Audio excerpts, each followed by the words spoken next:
And action. Is it recording? So today we are making the questions and answers video. And yes, I look like a robber. It's for the safety of my sister, since I tend to be around mischievous people and causing ruckus around questionable individuals.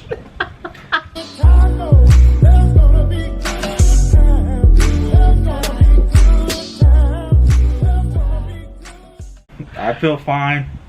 Well, let's jump into the Q&A, please. So our first question is, do you regret any design choices? This one messed up a couple times. A couple is not that bad. A couple is more than one. And in my eyes, more than one is a couple. So, that's not more than a couple. Okay, the first one that I messed up on, which I think I mentioned it on my Instagram, it really bothered Daniel, and I can understand why. Significantly. I messed up on the size of the drawer pulls. The frustrating thing with that is that I originally chose, I chose larger ones and then accidentally ordered smaller ones. And due to COVID and trying to limit me at the property and things like that, they got shipped to Daniel's house, they were taken to the property, and then they were installed, and then we realized they were the wrong size. So yeah, I mean, it didn't look bad. I kind of questioned it because the size was just, it felt like for the size of the cabinets and the drawers, like having a small pull just didn't seem adequate to me. But live and learn. There wasn't any way to replace it with the amount of time we had, so it just kind of got, you know, it's just one of those things that got overlooked, and end result looked great. Yeah, we knew it wasn't going to stop anyone from buying the house. Right. So it wasn't one of those things that had to be changed. So we knew it wasn't going to deter a buyer. It was just slightly annoying for our part because that's not what we wanted. The other thing that I wouldn't say I regret, but if I had to do differently, I wouldn't have chosen the tile that I chose for the fireplace at Citrus. We had to replace it 3 times. But that wasn't because you guys had some issues in installation. The dilemma is it was a specific pattern. Yes. And in order to get the pattern to look correctly and the size of the fireplace with as few seams as possible, it required us to kind of peel some off, do it again, peel it off, do it again. I understand it wasn't, some of you guys out there are like, I would have done it differently. And you know what? I don't really care what you would have done, because I did it 3 times. It looked fine. The house is done, but I kind of hated that tile. So. And I stand by the fact that I really like the tile. It just didn't translate well on that big of a space. I think I would use it again in a smaller space. That's my nephew. In a smaller space. But it just didn't work out. And in retrospect, because it was a Spanish style house, we could have saved a lot of time and money if we just did a smooth stucco fireplace and then did a wooden plaster. Sorry, yeah, thank you. Plaster fireplace and a wood mantle, which we considered, and I kind of wish we would have done that. But again, we'll do that on the next one. We learned. Next one. Yeah. Next question. Oh, next question is, let's keep it moving. Let's keep the momentum going. how do you cut costs during a project? Daniel's king at that. Listen, cutting costs, well, at least not cutting costs per se, but trying to meet my budget was pretty important. And considering the budget was so big and some of the fixtures and finishes were so expensive, I had to be resourceful and find them in different locations. So I was on Facebook Marketplace, I was on Craigslist, and OfferUp. All 3 of them were my best friends. I sourced all the appliances from different locations. I think the furthest I drove was about 3 hours to grab the microwave, but it saved me $1,000. So it was 2 hours out of my day, or 3 hours out of the day, worth $1,000. And to me, it was. That 12-foot bifold door I sourced from Napa. So I drove up there with the trailer, grabbed the door, stayed in a hotel, drove back. So if you're trying to save money without cutting corners, I suggest you guys try and source items outside of the general big box stores. Yeah.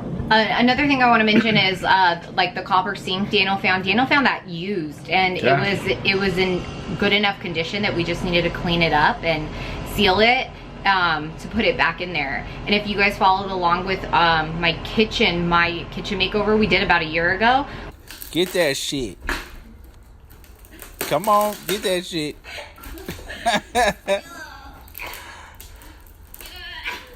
Full. Come on. Yeah, it ain't that easy, huh? It's so hard. You know, it's amazing what you can find online, and especially offer up and things like that. I mean, $300 items down to 50 brand new. So don't be afraid to shop around. Don't be afraid of used, because it could be in great condition and could really work out in your favor. Yeah, like that entry tile. The entry tile was at Floor & Decor, but it was a like obsolete item. Super discounted. They didn't manufacture it anymore, and what was on the pallet was all that was left, like, to be continued. So we decided to grab the whole pallet because it was at a steep discount and it looked great. And I'll be honest with you, I questioned the tile, and then the day it went in, I was like, it's amazing. Like, and we didn't even know, like, it ended up somewhere else than where we had originally intended, but it ended up working out. So all right, next question. What can I expect when working with a contractor? That's a good question. Delays? Yeah, I had to think about that one. You can expect delays. You can expect the estimates to be off. Things to break. Things to be done once or twice or 3 times. Sizes to be incorrect. And all in all, you as a consumer or someone who's flipping a home, your role is to project manage to make sure those errors are at a minimum. Because if they get out of control, it goes through your budget. If it gets too extensive as far as time goes, that also costs money. And not only are we on a time frame, but I'm sure if you guys are doing a home remodel of your own or flipping the house, you guys are also on a time frame and a budget. So good communication is key. Making sure everyone knows their role and executes is pretty important. But you can expect everything to go wrong. If it's gonna go wrong, it's gonna go wrong. My foot, I fell through the floor. I watched it happen. Everyone kind of panicked because it sounded like I broke my leg, but my whole leg went through the floor of the home, and I was on crutches for a month. I should have broke my leg. I would have. I would have been back sooner. No, it was fortunate. We were fortunate. It wasn't worse. But like touch on Daniel's point, I think one of the better things we chose to do with this flip is that we created a binder with all of the designs. Fortunately, Daniel's an amazing artist, so when we would talk about how we wanted a kitchen to look or the bathroom to look, Daniel would draw the layout like beautifully, almost perfectly to scale. And then I created a list of all the tile, all the finishes, and it was very clear, this is the pattern, this is the grout, this is it. So then that way, our contractor had everything there, and there wasn't all of these phone calls constantly to us saying, hey Alicia, how did you want the tile laid? What size grout? What color grout for this restroom? What faucet goes where? If I wasn't at the property, Dana wasn't at the property, there was this beautiful book. And it's like, look in your book. It's like a playbook. You know, if you watch football, everyone calls a play. It's like laid out in front of you. This is a plan, execute. Everyone knows their role. This is where the light goes. This is where window's going, size of the window, you know, yada yada. Although a couple windows. Oh yeah. Oh shit. That one there goes in there. 3 windows were the wrong size, and I caught it after the fact. After we had ordered them, after they were framed, after they were on site, I caught it. Unfortunately, it was a $3,000 discrepancy, and I wasn't about to have my contractor pay for that because it's not going to prevent someone from buying the home. But it did bother me because I think we lost about 18 inches of window. Oh well, still looked amazing. But next question. The next one is it hard to work with family? You want to answer first? Girl who doesn't remember a conversation the day before. Dog, sometimes I don't, but in this situation, I know for a fact, but I don't come at you and be like, your brain's not working, wake up, dummy. Not that you said that, but that's how it feels, dog. Well, your brain is not working. You wanna answer first? I'm a joy. I'm a joy. Alicia, I brought the camera to make a video. I did not expect Kardashian type video shit so early on a Sunday. If you weren't such a dick, then this wouldn't be an issue. You're gonna run out of tape. You're coming off as the villain in this, so go for it, because you're a dick. Just tell me what to do. Yeah, working with this one is difficult. Wait, we tend to be on the same page in a lot of scenarios and a lot of situations, especially when it comes to design. I feel like we have a similar aesthetic and we ultimately have the same goal in mind. However, well, we yell and scream and cuss, and when she takes a shit in a porta potty, I record it. No! What fell? My cell phone! Your cell phone fell? It's just in the toilet, but it's on the floor, which is just that. Where is it at? Oh my god. I gotta be prepared that I'm always gonna be filmed and all my personal stuff is gonna be put out there. Full disclosure, if you're a real estate agent like I am, we're all about full disclosure. So if she's taking a dump, we gotta disclose that. That's what I see. No, we don't. No, we don't. But I mean, listen, we don't always agree. I think the wonderful thing about our relationship, our friendship, is that we're quick to tell each other the truth. We're very honest. We get in arguments sometimes to the point where the contractor gets comfortable. One time he even left and brought back beer to calm the situation. But we are quick to admit when we're wrong. We're quick to compromise and we're quick to move forward. So I think that's beneficial. And also something else that I think a lot of people don't do in working with family is that Daniel and I very much treat it like a business, and everything's in writing. We agree on everything up front. You know, even as far as like contracts in place when money's involved. Because she's also the designer and stager, so I gotta wrangle her in, because this one thinks it's like staging Beverly Hills and shit and wants to buy $1,000 square foot tiles. So I gotta be like, hey, that's not true. This is your budget. If you go over it, like, shit out of luck. I don't go that crazy. You wanted $1,000 tile. No, I went to go look at it. As soon as we found it wasn't $1,000. It was $1,000 for a tile. No, it was really expensive. I didn't know. You don't know how much it is until you go. So I found a beautiful tile. We went to see how much it was. When it was too expensive, we walked away. I didn't try and buy it. It's like I didn't break that tile in the store. Run out. Yeah. Anyways. So I think that's my biggest advice. If you're gonna work with family, make sure it's all in writing. Make sure you treat it like a business. Treat it like a business. And it's not. I mean, it's hard not to be personal because we both want to see each other win and succeed. But I think that, you know, is beneficial to it all. But at the end of the day, it is business. It's work. I work for him. He sets the guidelines. We agree, and we move forward. So I feel like everyone's happy though. Right? No, I agree. Yeah. I agree. I mean, this is our 5th one. Yeah. So we're obviously making like good progress and we're doing something right. Yeah. Since we're still here and I haven't replaced her yet. He tries. All the time. You're like, she's for sale. So for the right budget, you could afford this one. We both used to work for my dad, and my dad used to fire me all the time. Now I feel like Daniel's replaced him. Daniel's always trying to fire me, but it doesn't work. Next question. How do I become an investor? I got this question a lot with people wanting to loan Daniel money for his projects, invest. But I'm gonna let Daniel answer that because that's his money. So I have friends, family, and associates that lend me money. I take it when I need. So I take it in a tranche, meaning if I only need $50,000 to continue the project for 2 months, I take a draw from whoever's willing to lend me money. But so far, everyone has been very content with the return. And your money's really secured because I either attach it to the home or I don't. But it depends on it depends on each individual.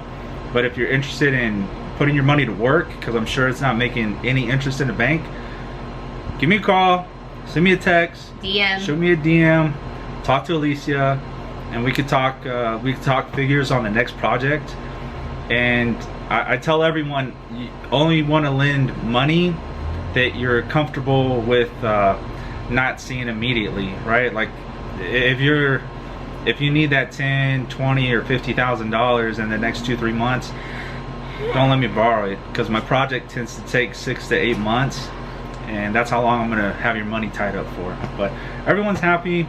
I'd like to see all my friends and family make money, which is why I tend to borrow from them. And I'm pretty confident in my ability to pay it back, which is why I'm not too concerned. Normally I wouldn't mix this friends and family and money thing, but I treat it like a business. The first person to lose is always going to be myself, and that's why I tend to look for deals that have a huge spread, or at least a substantial spread, where all my investors would get paid back, all the family and friends get paid back, and if I got to take a hit, it's coming out of my check. So that's how I set it up. Next question. Next question. How do you find your properties? Well, for the most part, real estate agents. Real estate agents tend to be the first to know about a deal before it hits the market. So I tend to go after off-market properties. I have purchased a couple off the MLS. That doesn't stop me. Usually it's the overpriced stuff that needs a lot of work, and I'll go after it. I'll persuade the listing agent to work with me, and I think I've purchased like 2 of them off the MLS. But if you guys see something or hear something that's in need of work, I'll look at it. So I kind of source my deals from everywhere. I think one of the keys to that is, depending on the numbers, if you're a realtor and you know the beater, or it's your listing and you bring it to Daniel directly, then there's the potential to earn multiple commissions on it. So Daniel's a licensed realtor, so am I. I've never sold one of his properties, although I found the buyer for the first flip. Yeah. I found the buyer, I represented the buyer in the first flip. But so if you bring Daniel a deal, he'll let you represent him on the purchase price, and then depending on the spread and the numbers, you could potentially list it as well. And then if you find the buyer. We all trying to eat. Yes. We're all trying to keep the money in the circle. Yeah. And we're back. We're almost done, okay, kiddo? And we're back. Okay, Next question. I guess it wasn't a question. Someone said you should have a YouTube channel. That is the plan. I actually have a YouTube channel, but I haven't been very active with it. I'm going to be very active with it. I just purchased a drone so I could get some amazing aerial footage for you, and that's the plan. I would like to spend a lot more time building my infrastructure, which includes a media company. I know that sounds kind of elaborate, but too many ideas in my head. But yeah, that's a goal. We're gonna get this YouTube booming.